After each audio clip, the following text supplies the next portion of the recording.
You didn't hear me say while you guys were hanging around outside? I just wanted to see you. Since we were ready to everybody's back over your hotel bathroom. We're talking. Not just hotels.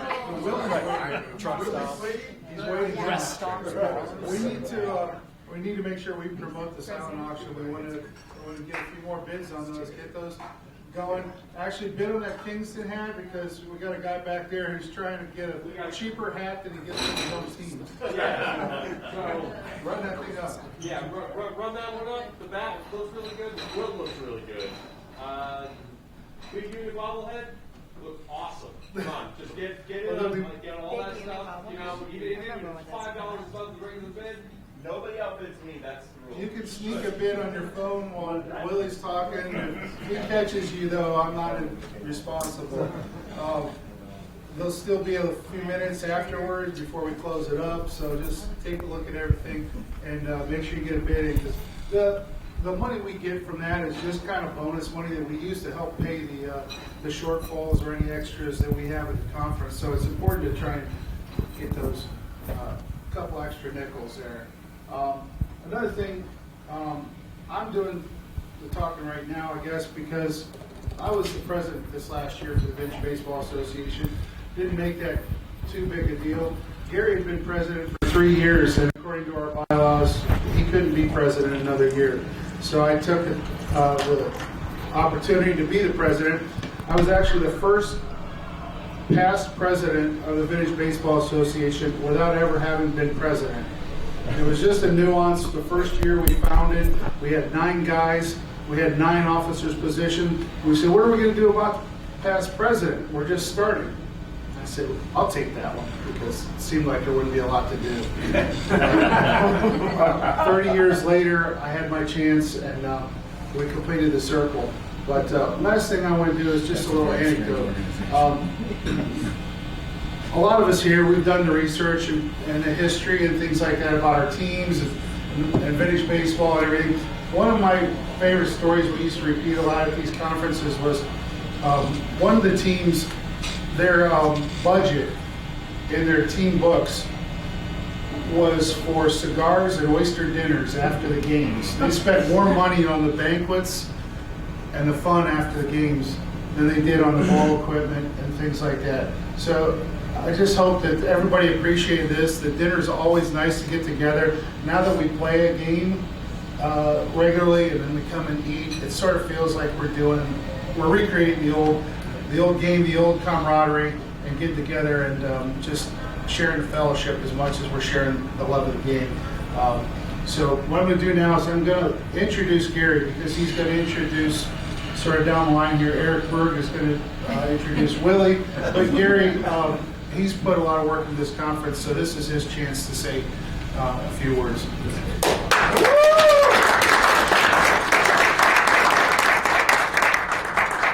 As I told someone earlier today, this is my hobby. I don't do bowling, I don't do pool, I don't play cards with my buddies.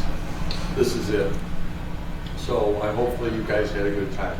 That's what's important to me. And so hopefully that's what's going on here tonight. Willie Wilson and I had a conversation right after he signed on to be here. And the fun part is you guys discovered that sat at the Willie Wilson table tonight, he can just talk for hours. And he's just one of the guys. He's not pretentious. He's not, well, I'm the famous Willie Wilson. And I thank him for being that kind of a guest. And what I decided to do is Eric Berg, who is currently the historian for the VBBA, one of his jobs is he's signed on a call to be an educator with the Minnesota Twins. So I thought I'd introduce him to Willie, and who knows, maybe he'll call on Willie to help him with one of his projects. You never know, right? You never know. And we continue to grow the network of our fraternity and our family of baseball tonight. So thank you. Thanks for listening. And Eric, you're on.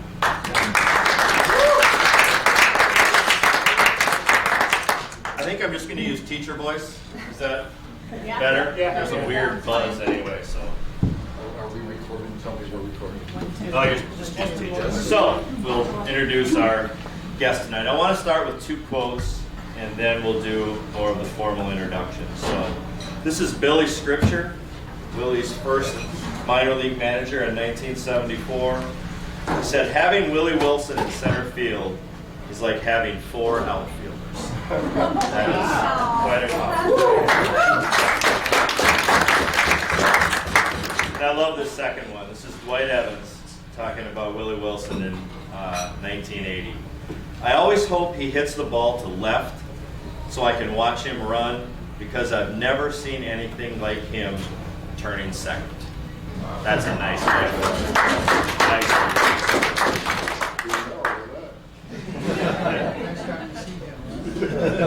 Our guest of honor then tonight played 19 seasons in the Big Show. Played for the Royals, the Athletics, and the Cubs, but most of us know him wearing that great Royals blue. 668 stolen bases in the show, still ranks 12th all-time with that. Over 2,000 hits, 2-time All-Star, 2-time Silver Slugger, AL batting champ 1982, World Series champion 1985, inducted into the Kansas City Royals Hall of Fame, and in 2008, minor league baseball, the award for base running in minor league baseball was named after him. Wow. Began his base not just stealing base running, so it's fast and smart. This is the part that when I was doing a little bit of research that struck me as something I wouldn't have guessed and didn't know. He began his life in baseball as a catcher.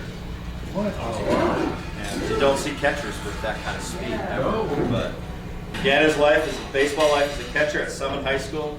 In his senior year, he hit .436. And today, and this is sometimes for me some of the greatest accomplishments, in that great Kansas City tradition, I'm a Jayhawk.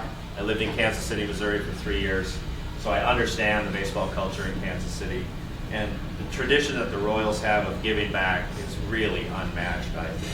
And in that tradition of the Kansas City Royals and folks from Kansas City, he runs the Willie Wilson Baseball Foundation, helps inner city youth through baseball and guidance.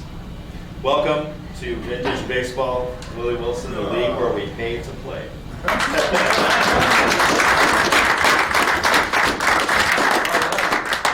Well, thank you. Appreciate that. I learned some stuff tonight I didn't know. I hope everybody had a good time. I'm going to talk a little bit, and then I'm going to see if you guys have any questions for me. But I'm going to, I've got to give you a little bit of history of how I got to the big leagues, and it's a funny story to me.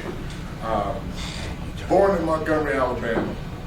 Grew up in New Jersey, left Alabama at 6.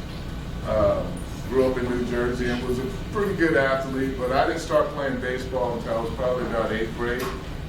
And it was a summer league. And I was riding around on my bicycle and, just being a little kid.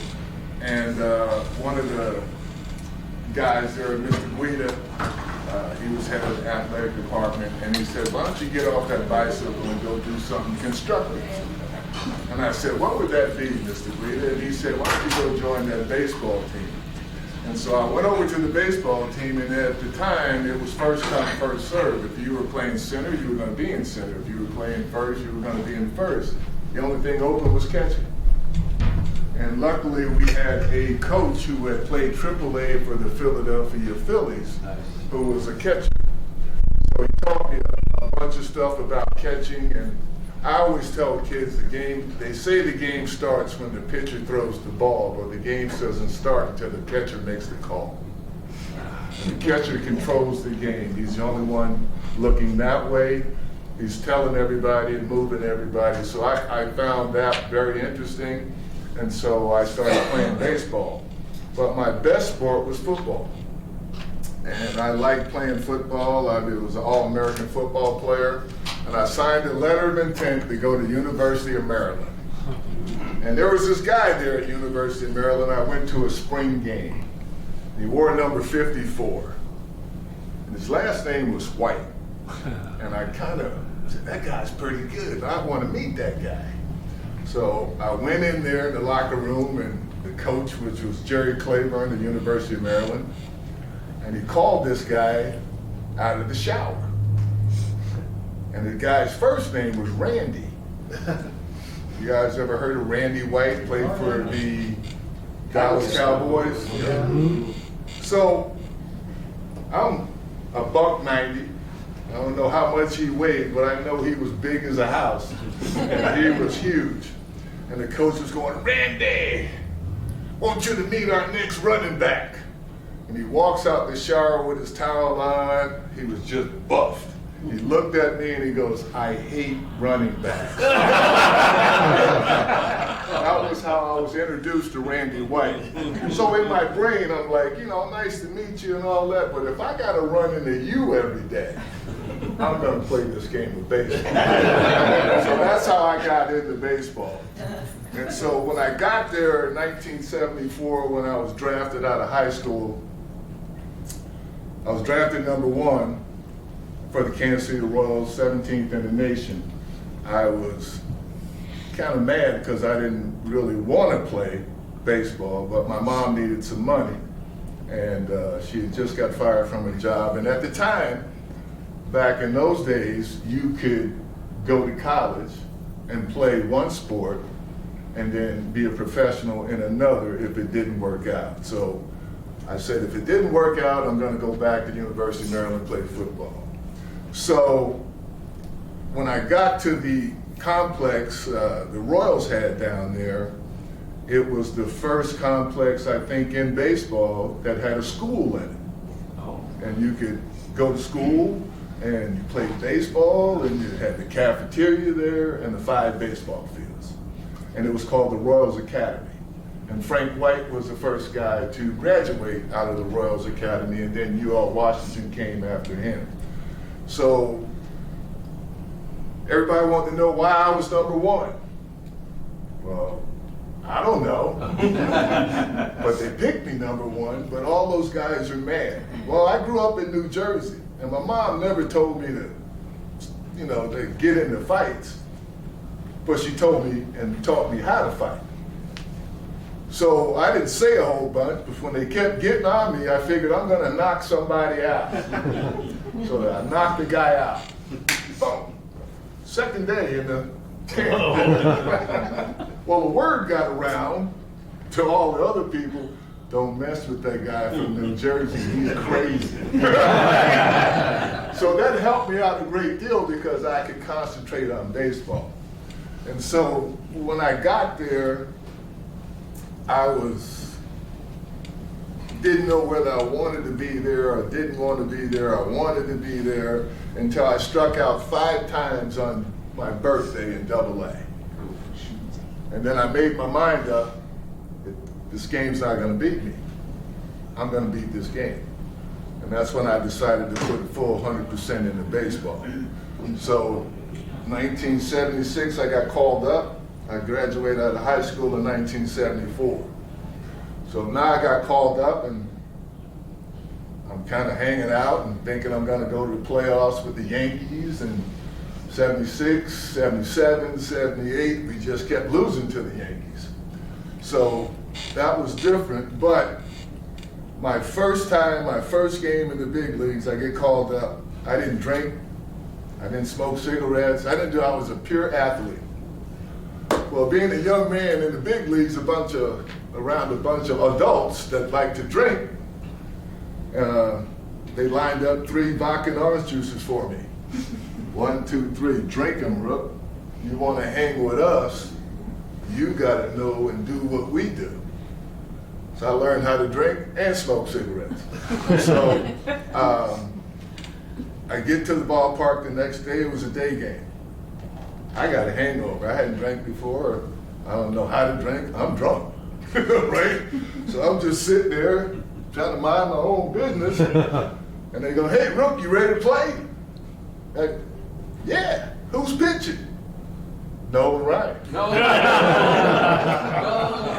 Okay, so I'm batting 9th and I get up there and nobody told me not to bunt on Nolan Ryan because nobody bunted on him, but they don't tell me. And bunting was part of my game. I go to bunt and foul it back. Nolan Ryan starts yelling at me. He's calling me every name in the book, and there's some cuss words in there too. So I looked at the catcher and I go, is he talking to me? And the catcher's like, yeah. So the next pitch is right here. And I flipped on my back and I'm down there wondering how I didn't get hit and where did he hit me. I don't know how I got out the way, but I got out the way. So when I opened my eyes, Nolan Ryan was standing in the dirt looking at me like this, rubbing the baseball. And he said, don't you ever blankety blank butt on me again. And I looked up and I said, okay. That was my introduction to the major leagues. Now, 1976 to 1992, I did not butt on them again. I got traded to the Oakland A's. And it was the 7th inning, 0-0. Nolan's been pitching in the 60s, the 70s, the 80s, and he's pitching in the 90s. And I'm like, he's still here. So I'm batting 7th. I gotta get on base. I go to bunt. When he throws the ball and I take it back, and he starts yelling the same thing he was yelling at me since 1976. So now I'm in my 30s and I'm not that young kid anymore, so I go, yeah, screw you, Nolan. So now I get down, there's 3 balls, 1 strike, he throws a fastball, I cheat a little bit, and boom, I hit it to right center. Now I'm yelling at him from second base to third base, just screaming. Old Arlington Stadium, the fans are pretty close. So they mess around and start throwing stuff at me on third base. And they're yelling at me going, how can you yell at a legend? And I go, are you guys watching the same game I'm watching? Because this isn't working. Well, anyway, we score a couple runs. I know I got to get back up to 9th inning.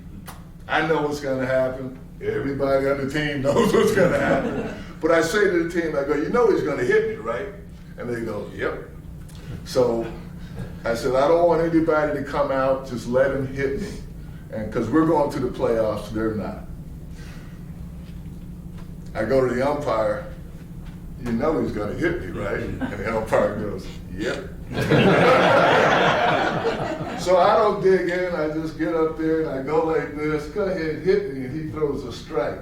I go, oh, he doesn't want to hit me. So I start digging in now, right? All of a sudden, so I get hit. But to make this story even better, years later, Nolan is the GM for the Texas Rangers. The Royals and the Rangers share the same complex. They stay at the Wigwam. I'm sitting in the bar, now I'm a drinker. So I hear these boots come around the corner and I look up, it's Nolan. He sits down, we have a 25-minute conversation. He was the nicest guy you ever wanted to meet. And I said to him before he left, I can't even hate you now. You're too nice.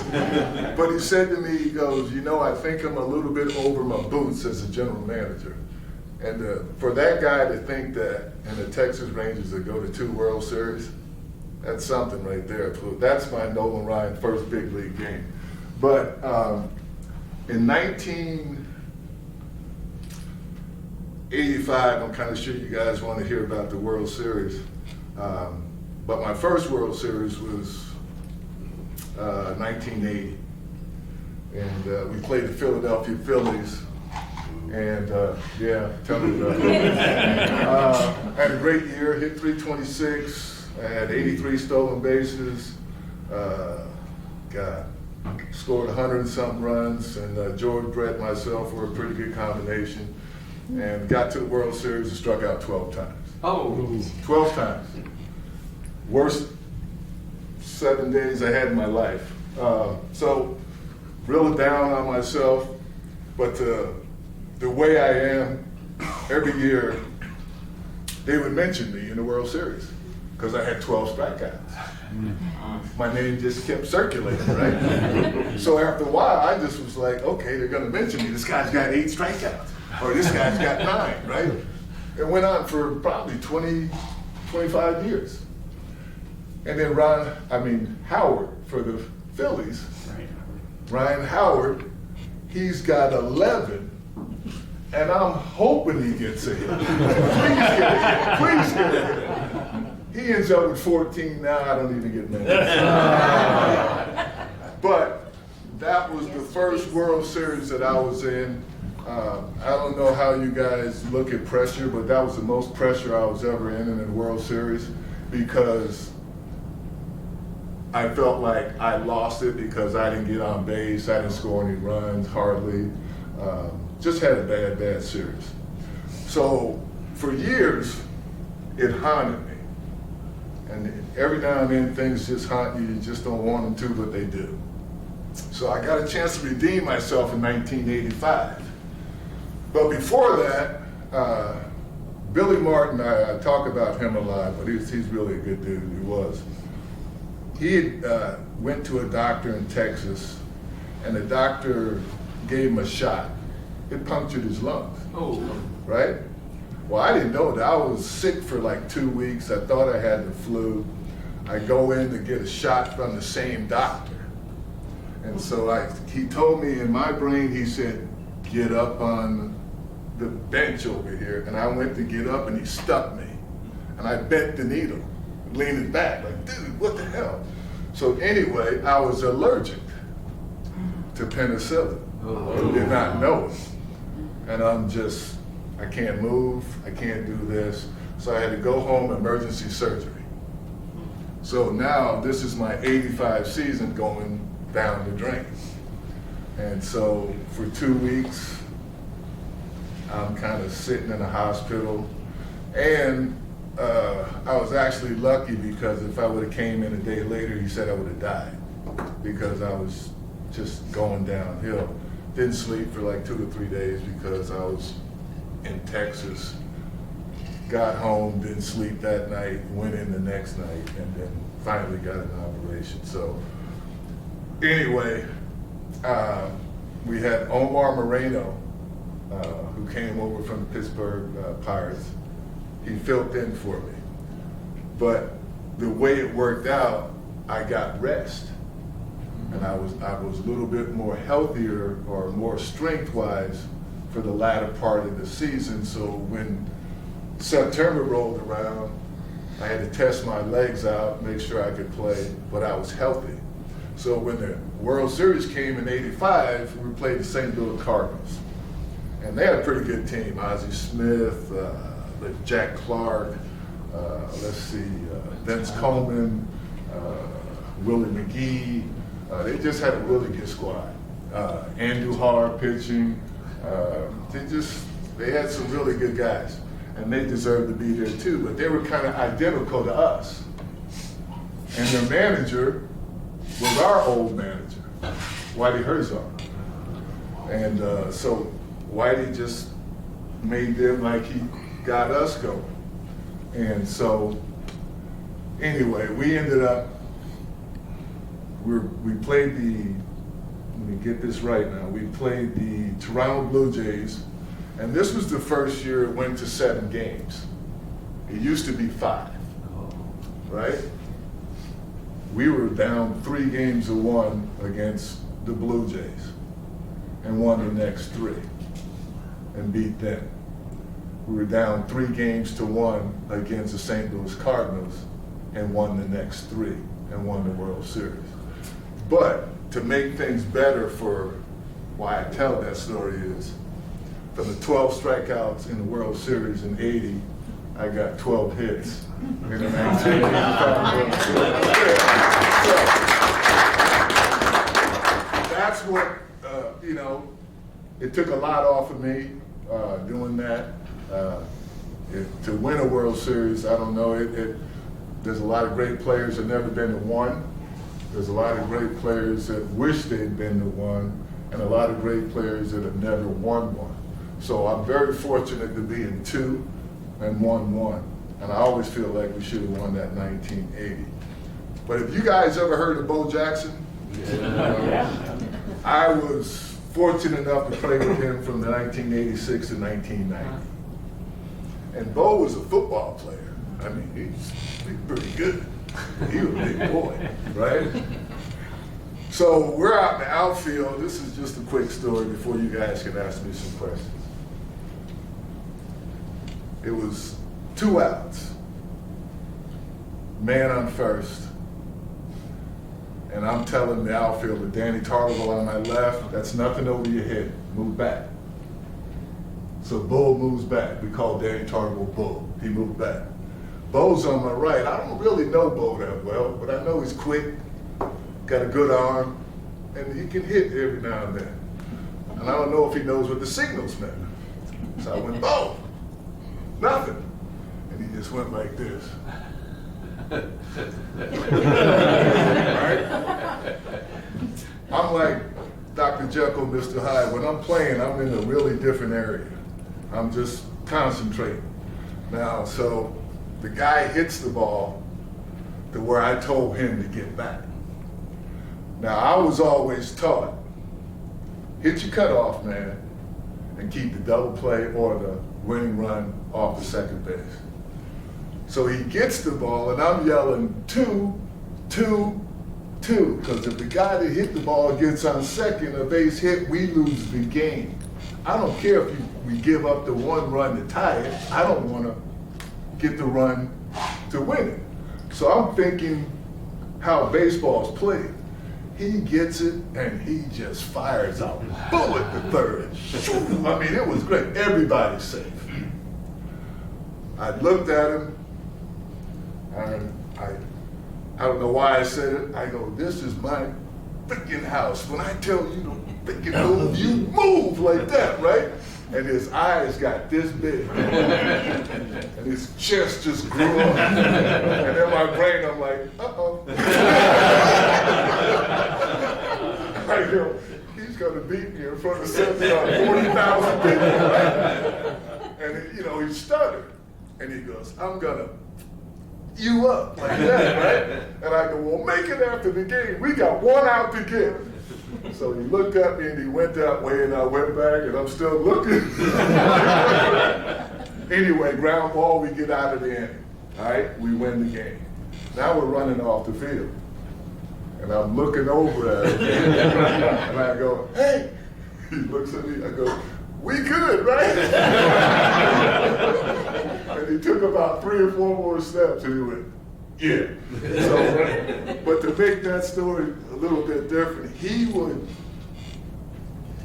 threaten people every day. I mean, he didn't know that you could take a joke in baseball. You got to be able to take a joke in baseball, right? You're with these guys 162 games, you got 30 spring training, hopefully you get about 15 to 20 games in the off season or after the season to go in the playoffs, World Series. You're with them more than your family. If you can't take a joke, you might as well go play football. And he was doing that too in the wintertime. So, but he was threatening, and so every time he threatened me, I go, what is this, like number 12 or 13? Is it 20? Or like every day he would threaten somebody. So he was just a funny dude, but he would always do stuff that a normal human being just couldn't do. I mean, I saw Nolan Ryan do the ladder on him, and everybody, pitchers have patterns, right? Some pitchers go boom, boom, boom, boom, they do that. Some people go boom, boom, the square, boom, boom, and then there's the ladder. Well, he started Bo right here, and he ended up right here, and Bo was on his tip, trying to hit the ball, right? Now, we go to the next day, or the next week, we go to Texas. Nolan got Bo right here, he got the right here, and he hit a bullet out of the ballpark. The next time up, he tried to do the ladder again. He took a 1-hop, hit Nolan off the lip, and he started bleeding. Now, everybody's hurt. Guess who's back behind Buck? He don't even look at Bo, he just looks right at me. I'm gonna get you. But that's what Bo used to do to us. Everybody get messed up and nobody wanted to beat Bo. So if you guys got any questions for me, fire them up, because it's getting past 9 o'clock. My bedtime is like yes, sir. Talking about the 85 World Series, talk about Don Deckinger, the call at first base in Game 6. Your point of view Well, people keep talking about that one play, but you got to realize they had 2 plays before that. All right, there was a slider that Darryl Porter missed, and the ball went to the backstop. And then there was a pop-up that Jack Clark missed on our side of the field. Used to be, if the ball went toward the dugout, we didn't have railings like they got now. We would stand there and hopefully help the guy, you know, for not falling. But we all sat down. And Jack was doing this and he missed it, right? So they keep talking about that one play, but those are 2 plays that they could have made outs and that play wouldn't have even happened. But we all knew he was, because it was on our side of the dugout. We saw the play. He was out. He was out. We all saw it. But that's what you're gonna miss in the baseball today, because they got replay, they got all kind of stuff. So when he missed it, you know, that's the human error. And so that's the part we miss about our time playing, because you don't have the human error now. They can just challenge the call, they go to instant replay, and everything is right there. But I missed that part. So when he called them safe, they went nuts. We ended up scoring the winning run. But everybody, that was game 6. They keep thinking it was game 7. They still have one more game to beat us. We just came back to tie it. Now we got the last game in our park. And so for them, they still had a chance. They were just so mad about that one call, they kind of messed up game 7. But what John Tudor, who was pitching that day, he had a pattern. He would go fastball, changeup. Fastball, changeup, something off speed after his fastball. But this particular day, he went fastball, fastball. So when I'm going up to the plate, at that particular time, me and Lonnie Smith had changed. Lonnie went to first, I went to second. And so I just came back to the dugout after he threw me doubled up fastballs. And that's what I do as a leadoff. I'm giving information to the hitters that's coming behind me. His fastball's moving, it's diving, it's rising, it's got a little kick at the end. All what I'm saying, because we're all trying to hit the fastball first. That's the first thing in your brain, fastball, you react to everything else. So when Darryl Motley hit the home run, if you would look at that, he hit a fastball, foul, broke his bat. But he didn't break his bat on the fastball foul, he broke his bat hitting it on the ground because it was foul. So when he went back to the dugout, everybody's like, Mop, he's doubling up fastballs. Next pitch, fastball, boom, he's out of the ballpark, and that just we just started like this, run after run after run. So they always talk about that one play at first base. They still had a chance to win, they just do bad. That's just too bad. Anybody else? Yes, sir. I always like to ask big league ball players if they have your jersey number. Did you pick it? Was it assigned? Does the number mean anything to you, or did it? My first number in the big leagues was probably about 94. When you're in spring training, you ain't gonna make the squad. Your number's really high. I had number 32. That was my original number. And Larry Gura, who is from Arizona, he had just came to us from another team, and his number was 32. And as a young rookie, you just give your number to the guy that's a veteran, right? And so number 6 was assigned to me. And so I kind of liked it because I liked any number that I had. But that became my number, and I only wore one other number besides 6. It was 16, and that was the first year with Oakland. And Jamie Quirk, which was on my team, we used to play together for 8-9 years. He was with the Oakland A's, and he had number 6. and he wanted me to give him $5,000 for number 6. And I told him I'm just going to put a 1 on my 6 and make it 16, and I wore that for 1 year. And so that's the only other time I had. But number 6, I really like it, and people, like a friend of mine, he goes, "Hey, number 6, how you doing?" That's how he greets me, number 6. So I kind of like it. Anybody else? Yes, sir. Spending all that time in the big leagues, can you maybe talk about maybe like 1 or 2 relationships with maybe other players or coaching staffs or something that was able to not only follow you through that, but maybe follow you into your post-playing years? You mean like a hitting coach or just a player or A friend, a relationship. Yeah. The best relationship I had was UL Washington. We came up together.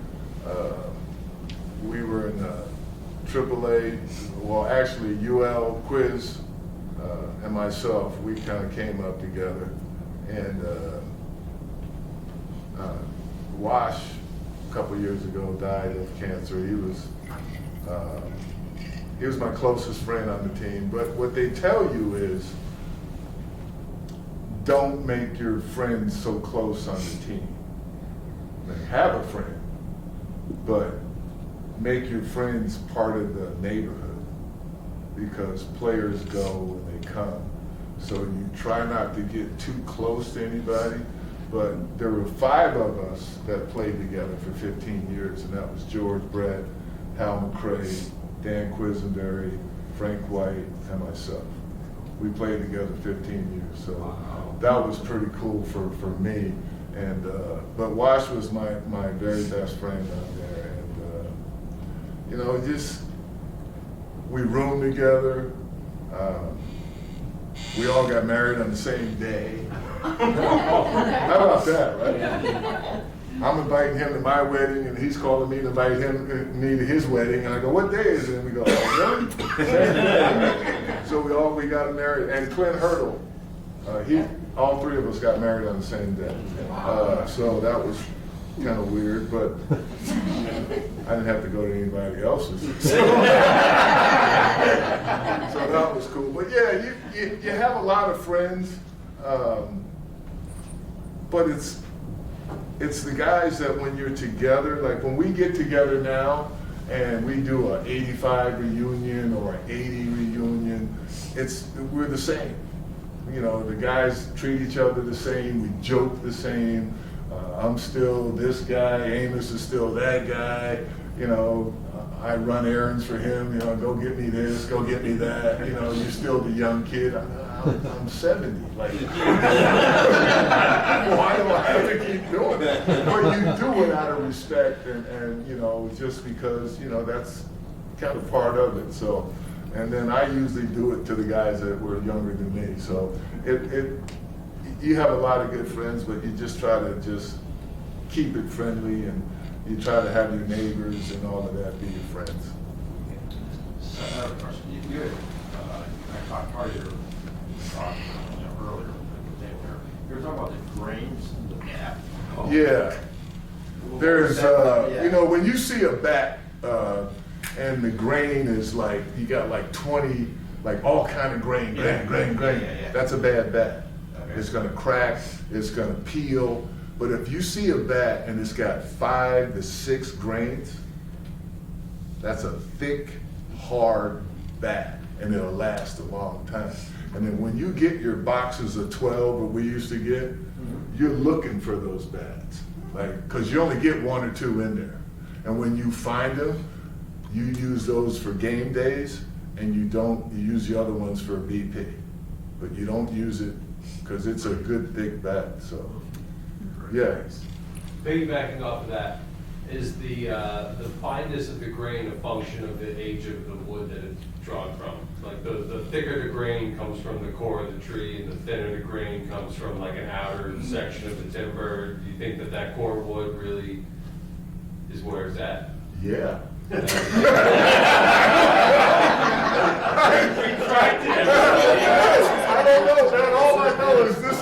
I was looking for. But you're probably right, though. I mean, it's probably, you know, the core of the tree is probably thicker and probably a little bit better. Wider rings on the Right, inside, right. slimmer rings But, on you the know, outside. people that don't comes know from the that- center, it's strong. And the people that don't know about the grain don't know. They just pick a bat and. I don't know about the grain, y'all. But nowadays, kids, you know, they got the aluminum and all of that. Yeah, and all that. So they don't really care about all that stuff, but. Willie, finish that thought about the bat. You said people don't care, they just pick up bats. What was the rest of your story you were telling us about who picked up your bat? Oh, yes. yeah. Well, that was Bo. Bo hit the longest. Bo never used to. He would just grab bats. The bats would be in the back rack, and we have our number on our bats or your initials, whatever, right? And Bo would just go, "This feels good. Does that feel good?" And he would just grab a bat. So one day he hit the longest home run in Royals history, like way up over there, while the flags were back there. And he comes back, and it's my bat. And for when I'm right-handed, I use a 34-32, and left-handed, it was 32-30, because I use a shorter bat. And you know, I didn't learn how to switch hit until I was in AAA. So I went through high school right-handed, all the minor leagues except for AAA, right-handed. And then one day they just told me at 22, we want you to just move over here, right? And I was, but I never questioned what they were telling me because I felt like what they were trying to do was help me get to where I need to be. And so people that question what they're trying to do, usually they go this way. I just did it. Didn't like it, but I did it. Hands hurt, got jammed a lot, didn't feel comfortable, embarrassed, and then went to AAA and they said, well, even if you hit like 100, just keep doing it, right? So I get up there, the pitcher in AAA, he knows I've never hit left-handed, so he throws the first pitch here. And when you're left-handed, right-handed, the pitch comes here, you like that, right? You just go with it. I didn't know which way to go. Because I was stuck, right? And I just went, the ball goes like that, right? And he's laughing. He's got the glove over and he's laughing.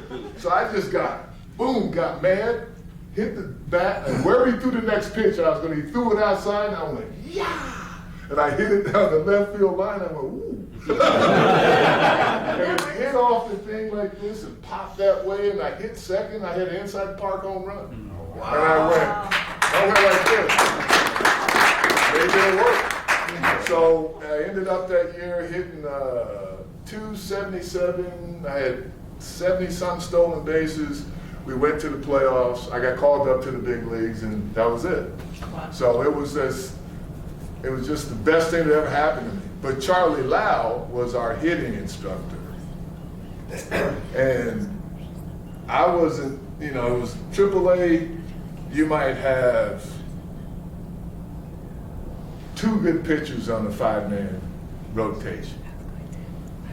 AA, A-ball, you might have 1 on the 5-man rotation. In the big leagues, the whole 5-man rotation is good. Everybody's good. Everybody.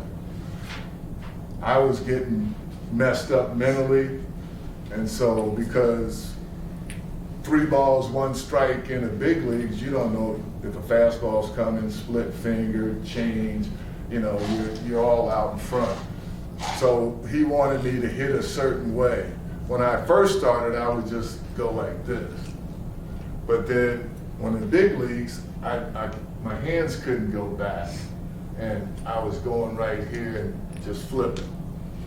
So he wanted to try different stuff hitting-wise. George Brett hits like this, right? And his hands go back, right? Some guys put the bat on right here to make their hands go back. All of that I couldn't do. So he said, try this. And so I would go like this. My feet were moving, everything was moving, and when the pitch came, I'd just go, and my hands went back. And I went, ooh, that's kind of nice. And so what he taught us to do was hit the fastball the opposite way. And if you can hit the fastball the opposite way, when the curveball comes, you just boom, you're right on time. So we never threw the head of the bat. If you throw the head of the bat, wherever that head goes, so does this. But if you throw the handle, where's your head? So you throw the handle first, let it come through, and the head comes later. And when you can do that constantly, and even an inside pitch, you can just take that pitch the same way, that way. And when you can do that consistently, you can cover the plate. Like these guys cover portions of the plate. If they throw everything away, oh, I love it. Because you can just stick your head in there, away, right?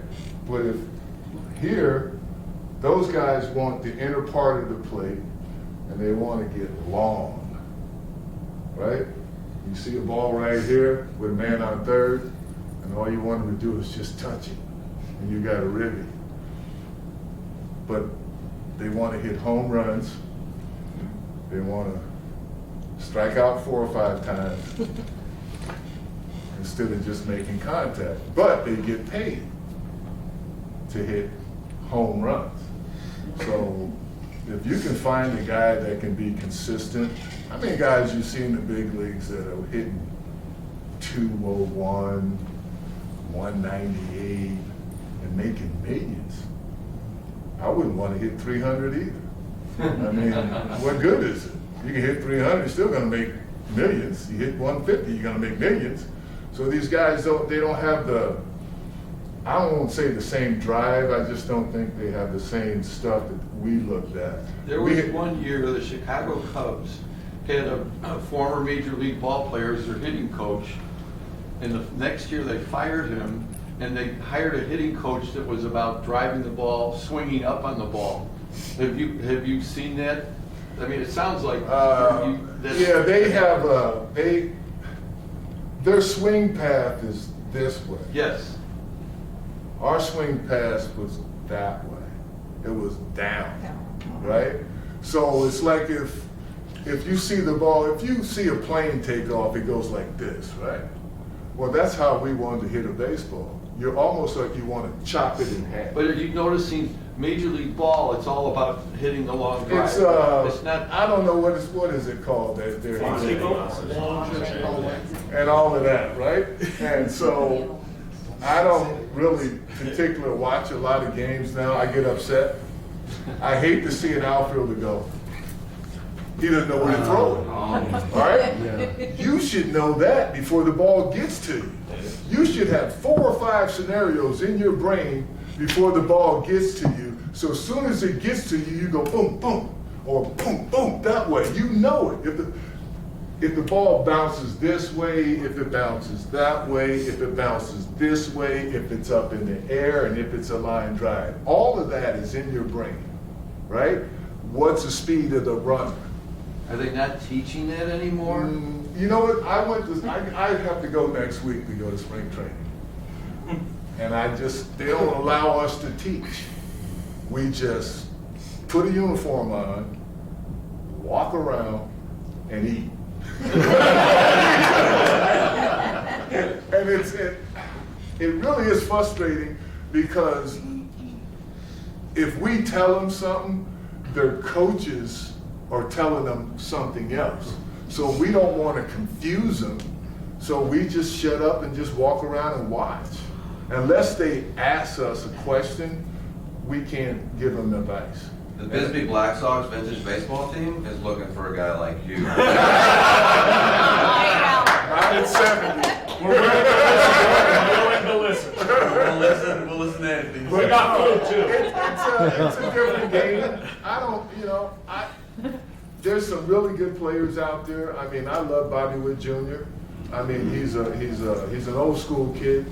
I knew him when he was a baby. Played with his dad in Oakland. So, you know, I love the kid. He's real respectful. He's a good ball player. And, but there's they're not the Yankees, but the Mets.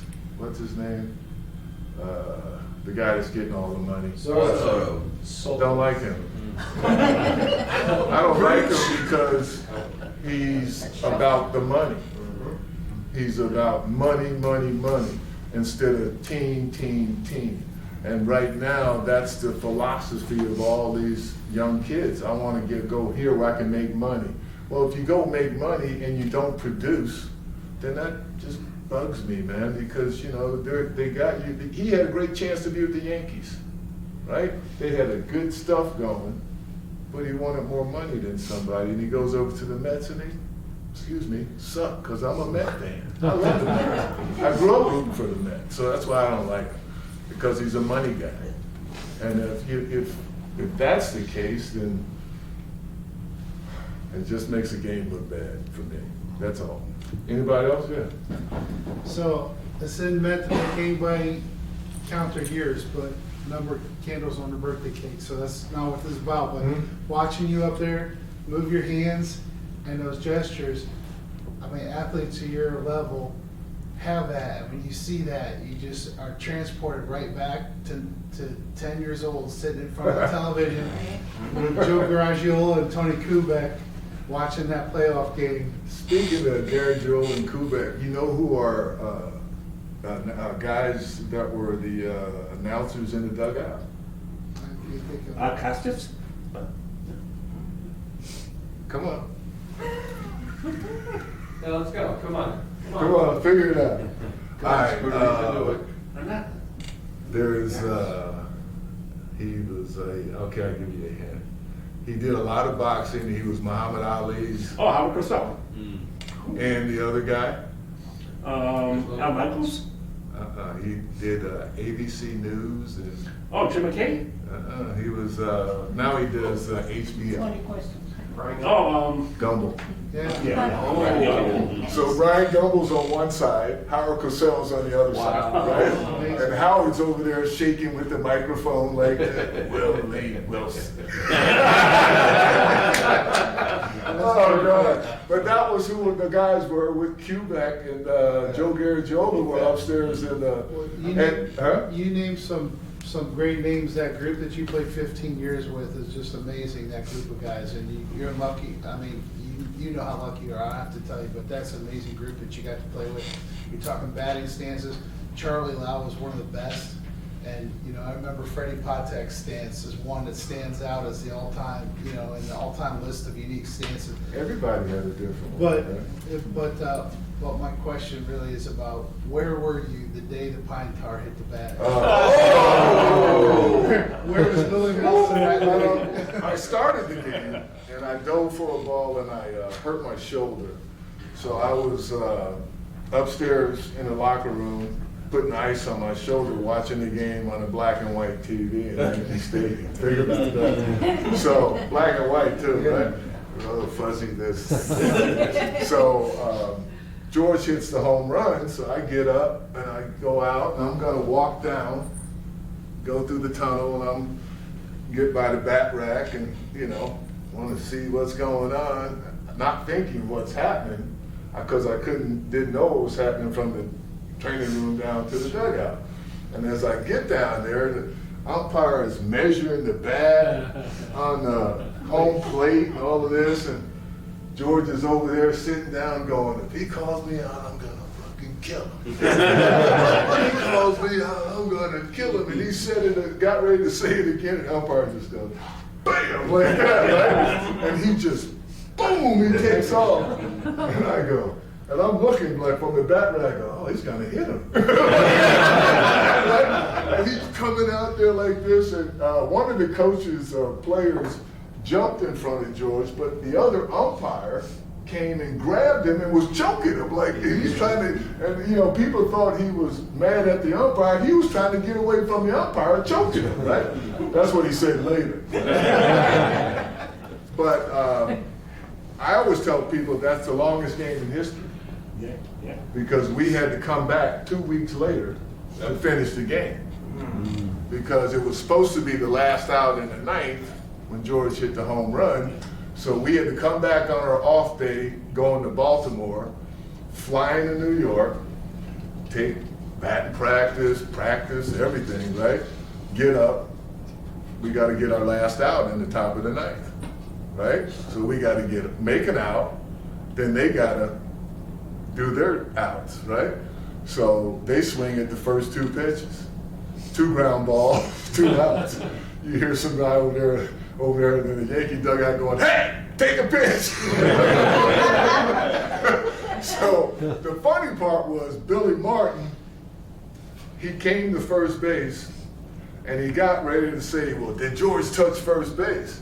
And the umpire goes in his pocket, pulls out an affidavit from the other umpires, because there were different umpires at the time it happened 2 weeks ago. And then he goes, "Yeah, he touched first." And he got ready to go to second, and the second base guy goes like that. And he looked at third, the third base guy. Everybody had anticipated that he was going to do that, because it was Billy, right? But it was kind of cool, and we ended up winning the game, but they figured out that pine tar wouldn't help the ball, it would hinder the ball. So they let it count, and I really don't know if George got the bat back. I don't know if he ever did that, but he never used gloves. He never used gloves. So every time he put the pine tar, he'd just go higher, higher, higher, and it just covered the whole bat. So, and he didn't break the bat. He had the bat for 30 days. You hit the ball pretty good if you don't break a bat for 30 days, man. And then, Billy, they had told us the week before that George has got a lot of pine tar in the bat and they're going to call it. But we didn't pay it any attention, like, really. And then it happened when we got to New York, and as soon as he hurts us, we're going to call it. So he hit the home run and they called it. So that's where I was, in the training room, watching it on the black I and think white we saw TV. the bat at Cooperstown last year. Oh, really? It was in a case, yeah. Did they get it? Yeah, Good with for an them. can of tar next to it. Right. Anybody else? Anyone? Bueller? You're like me, man. I got a 50-minute drive, though. I think you guys do too. Yeah. You live in, Santa? We're in Santan, Queen Creek. oh, okay, so you're Opposite going, way. I'm going to Surprise, so you're Oh, going, yeah. Over so, by the. yeah, nobody, anyone? Ladies, anybody? I'm a hardcore Chicago White Sox fan. Did you have any players you'd like to mess around with, or argue with, or just have fun with, or whatever? I used to always have fun with Ozzy, because he never stopped talking. He'd be short, he'd be saying stuff, he'd be throwing dirt on you and stuff like that. And I remember this one time, man, I slid into second base, real popped up, and he looked at the umpire, and he goes, "Safe, how come he's safe?" The umpire goes, "I don't know, but he's safe." So Ozzy was always doing a lot of stuff, man, but Frank Thomas was the guy I was thinking about earlier, right when I said, see? I told you to come to me later. No, you said that, Dan. I brought it up. You said, no, not him. But I didn't think of the first name. Okay. Frank. Oh, okay. Yeah. I thought the other Thomas was, anyway, that's who it was. Okay, thank you. Anybody else? Yes, sir. Just a comment. As I grew up, I knew you from TV, baseball cards, stats, all that type of stuff, growing up in Minnesota. But right there, when you were going through those motions, and you also mentioned age, I honestly had to start doing stuff in my head because I couldn't believe it, because of the fluidity and the beauty to all those motions that are just better than anything I could put out, I can tell you that. But I just wanted to comment and say that is, you're an amazing, amazing person. Well, thank you. I appreciate it. And thank you guys for having me. I had a really good time, especially back there with those guys. They had a lot of questions, so that was good. But I hope you guys have a great time while you're still here. You guys playing tomorrow? No. Winner today. Okay. Again, if you want. No, no.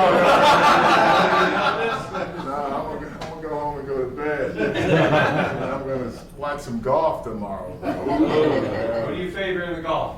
Who right now? You know, I like Justin Thomas.